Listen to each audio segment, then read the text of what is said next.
Musiknya rada bater ya Mas.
Mari Den, dapat ini.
Leren Sawatara ya yung Leren Sawatara ya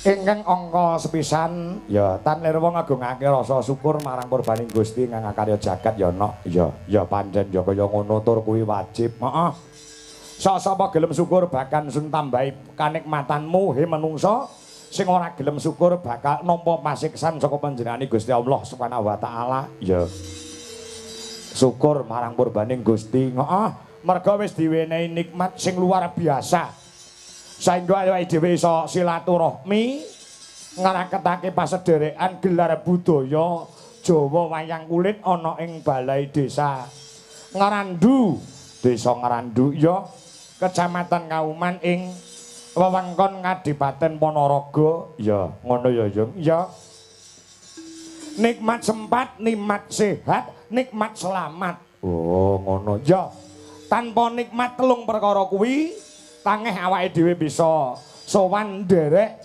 lawan kersaning para panitia ya kersaning kabeh para masyarakat sing disepuhi kelawan panjenengane Raka Mas kepala desa utawa Bapak kepala desa ana ing Ngrandu oh ngono asmane panjenengane Bapak Suparto wah Suparto ki jenenge Janaka mula pas karo piyaine jenenge Suparto ki ya asmane Raden Harjuna ya Raden Janaka nek cara wayang ganteng-gantenge wayang sak kotak ki ya Janaka utawa Harjuna mula ganteng-gantenge wong sak desa Ngrandu kuwi ya lurahe ya kuwi Pak Suparto sawangen lek raine uwireng nduk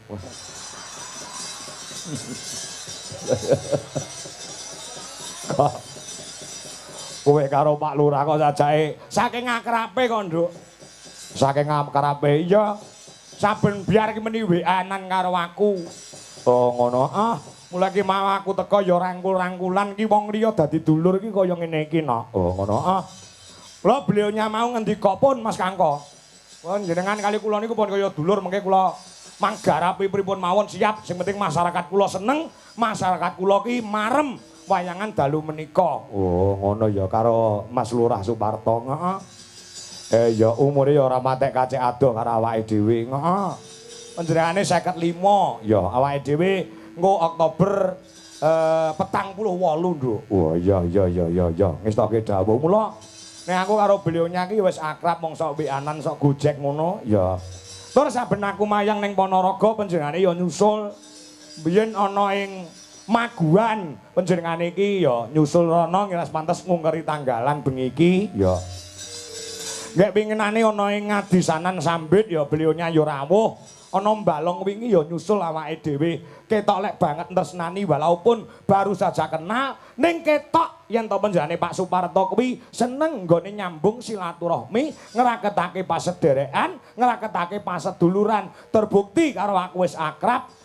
Oh ngono mula panjenengane 2 periode ngasta dadi kepala desa ana ing desa Ngrandu ya ditresnani kabeh para warga masyarakat. Oh ngono ya Yung iya. Mula panjenengane estune arep leren no. Ya arep leren dadi warga biasa. Periode ketiga iki panjenengane iki estune arep leren. Ning nyatane masyarakat tidak mau. Oh wis kadung percaya, wis kadung tresna kelawan panjenengane Pak Lurah Suparto bisa periode yang ketiga yang akan datang uga ngasta dadi kepala desa meneh ana ing Ngrandu kene. Oh ya, Iya Yung. Wis to. Angger tipake becik, tilase apik ning masyarakat ya tresnani, ning masyarakat ya gemati, Pak insyaallah bakal tetep didukung kelawan sedaya lapisaning para masyarakat. Tapi pasti nduk sing diarani wong akeh iki pasti ada pro dan kontra kuwi pasti.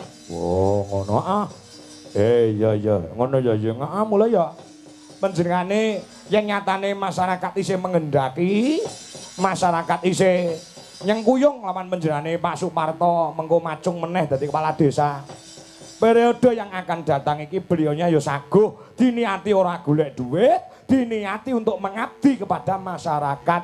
Mergo apa? Dawe para pinesepuh, dawe para pinter, para mintuna, para kiai alim ulama, apik-apike wong kuwi nek uripe bisa piguna lan mengabdi kepada semua masyarakat. Oh, ya kuwi sing nggo patokan sing dienggo paugeran. Heeh. Ya muga-muga awake dhewe nderek ndedonga. Muga-muga tetep dalam rangka pilihan kepala desa ana ing Randu sing wis aman, sing wis guyub, sing wis rukun iki dipertahankan, nek perlu ditingkatkan kangge srana menjunjung tinggi rasa persaudaraan para warga masyarakat ana ing Desa Ngrandu lan tetap menjaga kondisivitas Kang Sarto, menjaga persatuan dan kesatuan. Amin ya robbal alamin. Ya ngono ya yang ya. Mula iki disangga bareng ya. Adicara tahunan sing kaya ngene disangga bareng kabeh mempunyai peran. Heeh. Ya. Dadi iki dudu hajate kepala desa tok dudu hajate perangkating desa tok dudu hajate lembaga desa LPMD BPD dudu. Ning ini hajat semua warga masyarakat rumangsa andarbeni. Oh, ngono ya. Heeh. Rumangsa andarbeni. Mula jane dana saka PAD kuwi cukup nggih membiayai pagelaran wayang kulit bengi iki. Ning masyarakat tidak mau tinggal diam. Masyarakat kepengin nyodakoi bumine, kepengin nyodakoi desane. Ing pengangkah bisa dadi asana barokai kabeh sing lenggah ana ing Desa Ngrandu kene. Mula iki engko wis sepakat nonton wayang nganti rampung kabeh para warga masyarakat, ibu-ibu wis ket sore lenggah. Engko lek ndelok ora mung tekan limbukan tok kepara nganti rampung dipirsani mergo nyumbutne karo lek urunan perwuwung 10.000. Kaya ngono ya. Heeh. Nek kena kono-kono desa kono-kono iso 50.000 tekan 100.000. Aku tahu lho nduk ditanggap kuwi masyarakate perwuwung utawa perkaka kuwi urunane 250.000 nggo nanggap awake dhewe. Oh, nang kene lho 10.000 wis iso nanggap awake dhewe. Lah ya. Nek kaya ngene iki tanpa guyub, tanpa